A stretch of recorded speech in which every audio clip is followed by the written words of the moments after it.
یاد ساتئ زه خو درته د سوال په طریقه وایم د سوال چې د بچو نه هم دا موبایل یې وایلی دی چې څه چل کوي ودي کې څه چل کوي بعضې وي بچې مو چې ځان پانسي کوم وایي پانسي که ځان که نه ولې زه ګناهګار یم پانسي کوه ځان قطعا بچو له دا موبایل یې مه ورکوئ په لاس کې قسم په الله دا یاد ساتئ د دې ځای دا خبره دی دا یاد ساتئ چې د مور او د خور تمیز د من نه وځي ګورئ بیا به خفه یې ګورئ یا به خفه یې که مور ته یې مور ووي ما له نوم بدل که نوم چې ورسره دا و داسې بې حیایي را ننوتلې داسې بې حیایي را ننوتلې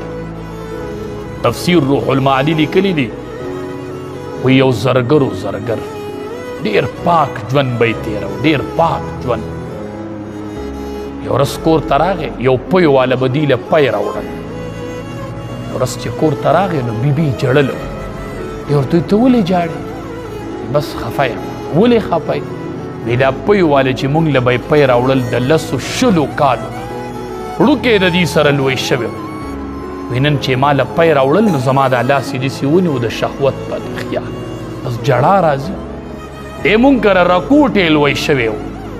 نن ما لاس داسې ونیو زه پې پوهېدم په غلط خیال یې راله لاس د زور را بس اوس ژړا راځي دا زرګر خپلې بیبي ته وایي بس ته مه خفه دا ستا ګناه نه ده نه د دې پیو واله ګناه ده بس دا زما ګناه ده وایي څه ګناه ده وایي نن ما له یو زنانه راله بنګړې ګوتی مې ورته په لاس کو نو ما ولم په لاس داسې زور بس حقه قرض و الله نن زما د کوره ویستو دا قرض ما ته راوړه دا ما ته قرض راورسېد